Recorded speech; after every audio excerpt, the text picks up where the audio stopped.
পর্বে আমরা অর্থাৎ নবম দশম শ্রেণী উচ্চতর গণিতের আমরা ত্রিকোণমিতি 8.3 এর আগের পর্বে আমরা 7 এর সবগুলো অঙ্ক করেছি এবং ওখানে বেশ কিছু নিয়ম নিয়ে আলোচনা করেছি। তো এখানেও সেই নিয়মগুলো আমরা আলোচনা করব এবং কি আমরা আজকে 8 এর ক থেকে শুরু করছি। ওকে, তো 8 এর ক নাম্বারও বলছে প্রমাণ করো যে f = 0। কিন্তু এটা এখানে আমাকে প্রমাণ করতে বলছে, কিন্তু অনেক সময় আমার কাছে প্রমাণ নাও থাকতে পারে, কিন্তু আমাকে এই যে রাশিটা দেখে অর্থাৎ বামপক্ষ দেখে বুঝে নিতে হবে আনসারটা কত আসবে। তো যাই হোক, যেহেতু প্রমাণ করতে বলছে আগে লেফট হ্যান্ড সাইডটা নিই, তারপর দেখা যাবে। তাহলে লেফট হ্যান্ড সাইড, ওকে, তো left hand side equal to আমার কাছে cos 17/5/10 আছে প্লাস cos 13/5/10 আছে প্লাস cos 9/5/10 আছে প্লাস cos 5/10 আছে। ওকে, সো এখানে যেহেতু আমাকে অনেকটা সিম্পলিফাই অর্থাৎ সরলকরণ করতে হবে অনেকটা, অর্থাৎ লাইক সরলেই কিন্তু, তো আমাকে এখানে দেখতে হবে কোন অনুপাতটা খুবই লঘিষ্ঠ এবং কি ছোট মান আছে। ঠিক আছে, আমাকে এটা বুঝে নিতে হবে কিভাবে সিম্পলিফাই করব। কিভাবে বুঝবো? প্রথমত হচ্ছে এই অনুপাতটা, এই পদের মধ্যে cos 5/10 যেটা আছে এইকে আমরা কিছু করার মতো নাই, এই যেরকম সেরকম কনস্ট্যান্ট থাকবে। ওকে, তো সিম্পলিফাই মানে আমরা কি বুঝি? সরলীকরণ করে যেটা সবচেয়ে ছোট মান আসবে সেটাই তো। তো এখানে cos 5/10 একে আমরা কিছু করতে পারছি না, তো বাকি যেগুলো রেশিও থাকবে আমরা চেষ্টা করব এখানে সবগুলো টিটা কিন্তু একই আছে, নিচে হর কিন্তু টিটার সবগুলো একই আছে। এবং আমি এর আগের পূর্ব বলেছি হিসাব করার সময় যখন এখানে 5 এর উপরে কোন একটা সংখ্যা থাকবে তখন আমরা 10 দিয়ে তাকে ভাগ করে দেখব, নিচে হর যেটা থাকে সেটা দিয়ে ভাগ করে দেখব কত 5 এর সাথে প্লাস করব না মাইনাস করব। যেমন এই পদটা 10 দিয়ে যদি আমি এটাকে ডিভাইড করি 10 ওকে 10 মানে 5, কিন্তু একবার দেওয়ার কারণে আমার কাছে এখানে 9 কিন্তু আমার কাছে চলে আসছে 10।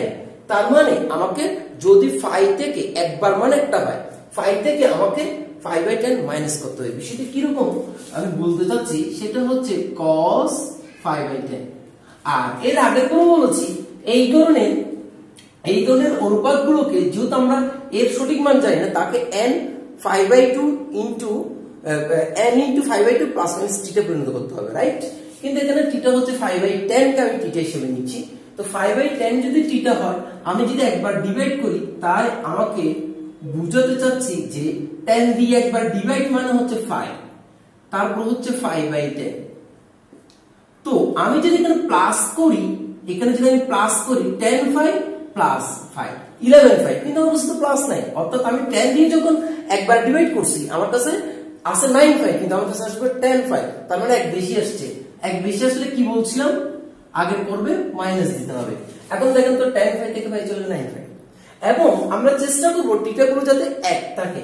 দেখেন এখানে এই cos 5/10 এরও টিটা একই, এখন এটার কোয়াড্রেন্ট করলে এখানেও কিন্তু 5/10 একই টিটায় পরিণত হয়েছে 2। এখন এই পদ দুইটার মধ্যে কি ঘটনা ঘটবে? এই পদ দুইটার মধ্যে এখানে আমি যদি 5 দিয়ে এটাকে ডিভাইড করি তাহলে 10 দিয়ে 10 ওকে 10 তাহলে 3/5 আরো 3/5 লাগবে।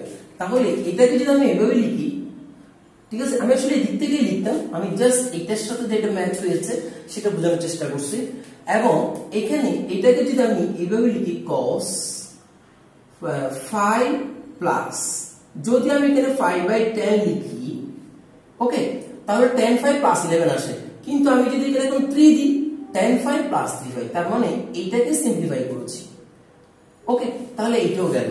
এরপর এখানে আসি, তবে হ্যাঁ এখানে কিন্তু টিটার জায়গায় 3/5/10 আসছে আর এটা 5/10 এটা মিলছে, তার মানে এইটাকেও আমাকে 3/5/10 করতে পারি, তখন হয়তো কাটাকাটি কিছু একটা হতে পারে। ক্লিয়ার? তখন চেষ্টা করবো দেখি এর মধ্যে 3/5/10 আসতে পারে কিনা।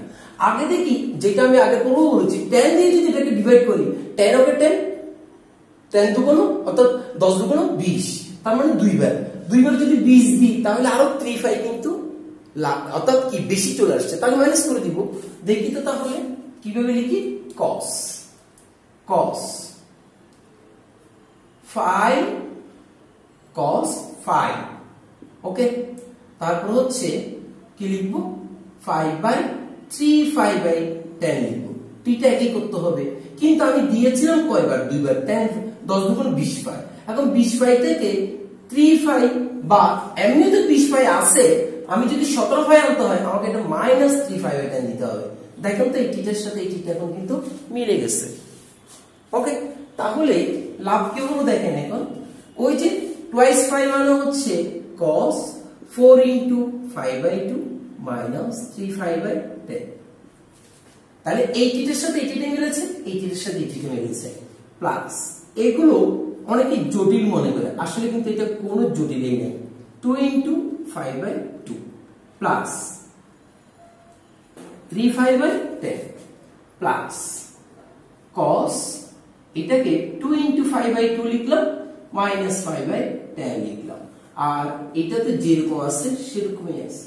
ওকে, তাহলে এটাকে আমি কিসে পরিণত করছি, যে n * 5/2 প্লাস মাইনাস থিটা আকৃতিতে পরিণত করেছি। এখন আসি cos কয়বার ঘুরবে, 4 বার। তাহলে cos যদি 4 বার ঘুরে অর্থাৎ 4 1 2 3 4, এরপরে কি আছে মাইনাস, তার মানে এখানে ওকে 4 বার মাইনাস, মাইনাস হলো নিচের দিকে। ওকে, তো নিচে এখানে cos পজিটিভ না নেগেটিভ, এখানে cos পজিটিভ। ওকে, কিন্তু cosটা কয়বার করেছিল, 4 বার। cos cos এর মতো ঠিক থাকবে, cos 3/10। ক্লিয়ার আশা করি।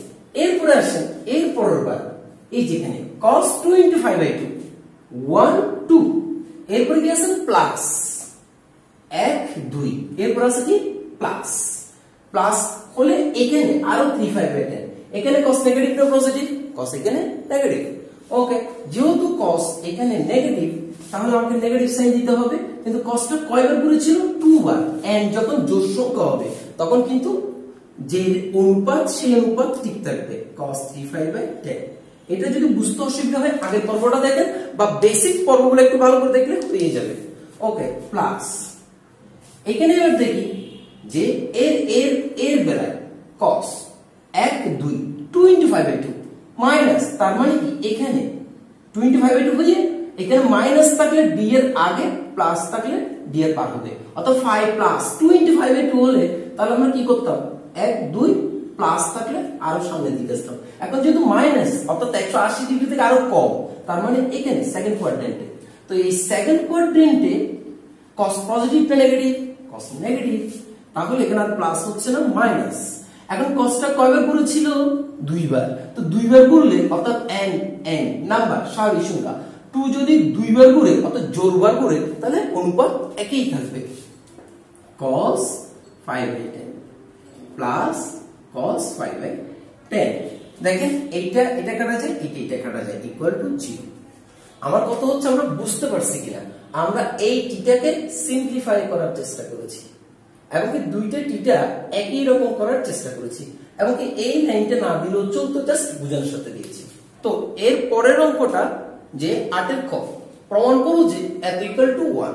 ওকে, সো আমি লেফট হ্যান্ড সাইডে লিখেছি, লেফট হ্যান্ড সাইড। তো আমি বারবার কি বলেছি, এই ধরনের সিম্পলিফাই এখানে কিন্তু প্লাস মাইনাস নেই, তো সিম্পলিফাই এর ছোট মান আসে সাধারণত, নিশ্চয়ই উপরে নিচে কোনো কাটাকাটি কিছু একটা হবে। ওকে, কারণ এখানে কোনো একটা পদের সাথে কোনো প্লাস মাইনাস নাই। গুড, এবার দেখি এখানে আছে 10 5/12, এটা হচ্ছে সবচেয়ে ছোট মান একেবারে। আমরা এখন দেখবো এর সাথে কোন একটা টিটার সাথে কোনো মিল পাওয়া যাচ্ছে কিনা। দেখেন এই টিটার সাথে এই টিটার মধ্যে একটা মিল পাওয়া যাচ্ছে, কিভাবে মিলটা পাওয়া যাচ্ছে দেখেন, 10 5/12, আর এখানে 12 দিয়ে যদি আমি এটাকে ডিভাইড করি, 12 ওকে 12, তার মানে এক বেশি আসছে, তার মানে 5 থেকে মাইনাস করব, তাহলে এটা হবে 10 কত 10 5 মাইনাস 5/12, তাহলে 11 চলে আসতেছে, ডিভাইড করে নিলাম। এখন এই দুইটার মধ্যে টিটা এবং মিলে গেছে, এটা হচ্ছে সবচেয়ে বড় কথা। 2 এইবার আসি, যদি এই অবস্থা হয় এবার আমরা এখানে দেখি তো 10 5 5/12, এটাকে কি করতে পারি, 10 5 5/12 এগুলো একবার ডিভাইড করলে কিন্তু কাছাকাছি কোনো মানের মধ্যে আমরা দেখতেছি না, এই দুজনকে আমরা একই জায়গায় অর্থাৎ একই টিটা করার চেষ্টা করতেছি। কিভাবে সম্ভব, সেটা হচ্ছে 10, আমি এখানে 5 দিলে 12 5, কিন্তু 5 দিলে 12 5 থেকে এদিকে কত 7 5 যদি মাইনাস করি তাও মিলার কিন্তু সম্ভাবনা আছে, কিন্তু আমরা আরেকটু ছোট করে ফেলি, যেহেতু 5 বার দেওয়া যাচ্ছে না, তাহলে আমরা 5টাকে একটু ছোট করে ফেলি, সেটা হচ্ছে 5/2, ঠিক আছে। তারপরে আমি লিখলাম 5/12, তাই না? তো 2 আর 12 এলসিএম করলে কত? 12। 2 দিয়ে ডিভাইড করলে 12 কে 6 আসবে, তো 6 থেকে একটা 5 চলে গেলে মিলে যায়। এখন কিন্তু মিলেছে, এবং টিটা আমি 5/12 নিয়ে আসছি, তাহলে একেও 5/12 বানানোর চেষ্টা করতেছে। কিভাবে? 10। ওকে, এখানে আমি মাইনাস দেবতে 5 আসছে, যদি প্লাস দিতাম 6 রেখে 1 7/5, তাহলে এখানেও একই ঘটনাটা ঘটবে, 5/2 প্লাস 5/12। এগুলো খুবই সিম্পল, একটু বোঝার চেষ্টা করতে হবে। এইটাকে আমি কিভাবে ভাঙতে পারি, যাতে অন্যান্য টিটার সাথে মিলে বা ফেয়ার টিটা হয়, অর্থাৎ যে কোনো দুইটার সাথে মিলে। কিন্তু দেখি যাবো সবগুলো 5/12 এসে বসে আসছে। এইবার আসি, তাহলে এখানে 10 5/12 আসছে, দেন এটা কোয়াড্রেন্ট ঘুরবে 5/2, এখানে কিছু নাই মানে কি আছে? একটা 1 × 5/2, মানে 5/2 একবার, অর্থাৎ 5/2 এর আগে 1 × 5/2 লিখলাম, তাহলে এর মান কত? 1। তাহলে একবার ঘুরবে, এখান থেকে একবার ঘুরবে। কিন্তু মাইনাস হলো তো এখানে দিয়ে পার করলো না, আরো মাইনাস 5/12, তার মানে ফার্স্ট কোয়াড্রেন্টে। এই ফার্স্ট কোয়াড্রেন্টে সবাই পজিটিভ, ওকে পজিটিভ। কিন্তু 10টা ঘুরেছে কয়বার? 1 × 5/2, এখানে কিছু না মানে 1 আছে, একবার ঘুরেছে। যেহেতু একবার ঘুরেছে, 10টা কি হয়ে যাবে? কট হয়ে যাবে। তাহলে কট 10 থাকলে সেটা কি হয়ে যাবে? কট হয়ে যাবে, কট 5/12। ওকে, এরপর এখানে আসি, ঠিক এখানেও কি ঘটনা ঘটবে? 10 একবার ঘুরে প্লাস আরো 5/12, তাহলে একবার 90 দিয়ে একবার ঘুরে আরো এখানে, অর্থাৎ আরো 5/12 আসতে হবে। তাহলে 10 এখন কোন জায়গায়? এই থিটাটা এখন কোন জায়গায়? সেকেন্ড কোয়াড্রেন্টে। সেকেন্ড কোয়াড্রেন্টে 10 কিন্তু কি পজিটিভ না নেগেটিভ? সেকেন্ড কোয়াড্রেন্টে 10 নেগেটিভ, তাহলে এখানে আমরা একটা মাইনাস পাচ্ছি। কিন্তু 10টা এখানে কয়বার ঘুরছে? 1 × 5/2, এখানে কিছু নাই মানে 1 আছে। তাহলে একবার ঘুরতে যদি ভেতর বার ঘুরে 10টা কি হয়ে যাবে? কট হয়ে যাবে, তাহলে কট 5/12। ক্লিয়ার? এরপর এখানে আসি, 10 5 মানে কত? 2 × 5/2, এই 5 মানে হচ্ছে 2 × 5/2, মানে 5 মানে 180 ডিগ্রি, 290 ডিগ্রি। তাহলে কয়বার ঘুরবে? 1 2।